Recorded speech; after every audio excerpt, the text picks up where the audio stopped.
À la page 21 du chapitre 16 de mes notes de cours, on couvre la dernière section, section 7, le travail effectué par un ressort, mais on verra également à la page suivante, la sous-section 7.1, le travail effectué contre un ressort.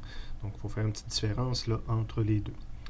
On commence par représenter de nouveau les configurations typiques d'un ressort, donc un ressort au repos qui n'exerce aucune force, qui n'est pas ni étiré ni compressé, donc on appelle ça la position naturelle, puis la longueur ici je ne l'ai pas indiqué, mais on appelle cette longueur-là la longueur naturelle.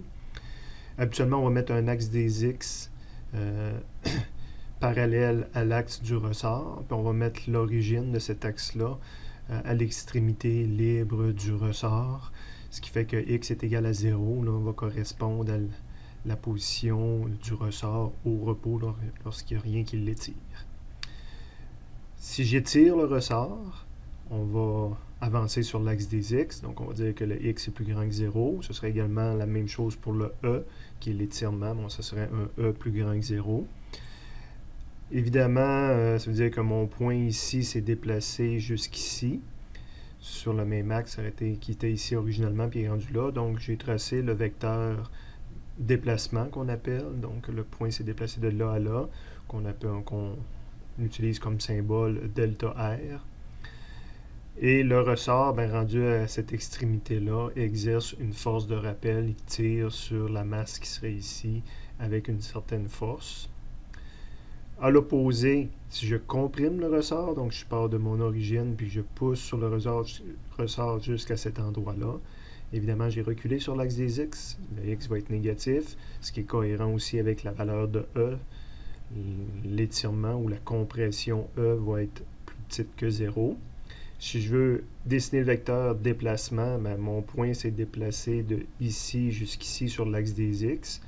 Donc, je l'ai redessiné à côté ici. C'est déplacé de là jusqu'à là. Donc, je peux dessiner un vecteur qu'on appelle le vecteur déplacement. Et la force du ressort, étant donné qu'en valeur absolue, je l'ai moins déplacé que tout à l'heure, j'ai mis un vecteur qui, en valeur absolue, est moins long que tout à l'heure, mais qui est dans l'autre sens. Évidemment, le ressort va essayer de ramener ce point-là à son endroit d'origine. Donc, ce FR-là, faites attention de changer les symboles. Si vous aviez une version imprimée là, qui date de quelques années, les symboles ont changé, entre autres grand R qui est devenu petit r, puis le delta R ici qu'on utilise typiquement là, à place pour indiquer le déplacement.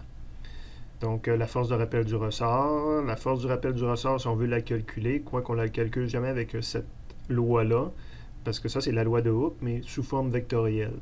Puis on ne peut pas faire de calcul avec une forme comme ça, on va la ramener dans la forme qu'on voit ici, où là, je peux faire un calcul numérique avec cette forme-là, qui est la forme avec des signes, c'est-à-dire étudiée selon l'axe des x.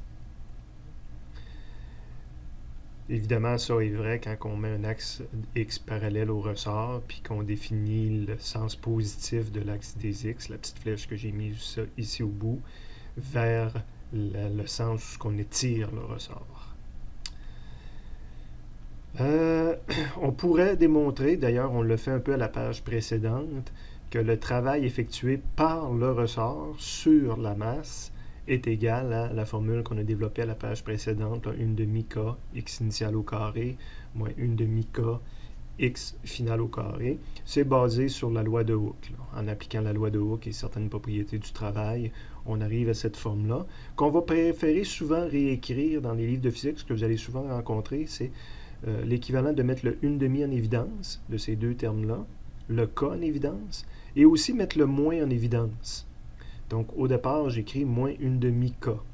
Évidemment, dans le premier terme ici, il va rester le X initial, mais là, j'ai mis un signe moins en avant. Donc, si je veux retomber sur mes pattes, le X initial devrait se retrouver avec un signe moins.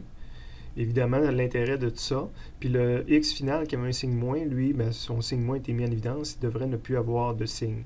L'intérêt de tout ça, c'est de pouvoir le réécrire sous une forme finale moins initiale, une forme qu'on écrit souvent, mais une forme qui implique quand même un carré ici. Et si je rentre ce terme-là à l'intérieur, moins 1 demi K fois X final, je retombe sur le terme qui est ici, puis moins 1 demi K fois moins X initial, je retombe sur le terme ici.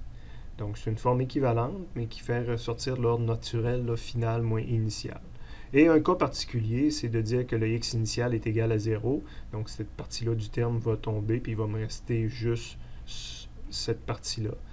Donc, quand le x initial vaut 0, ben, une forme raccourcie, des fois, c'est d'écrire que c'est moins 1/2 kx carré. J'ai fait un petit ajout, là.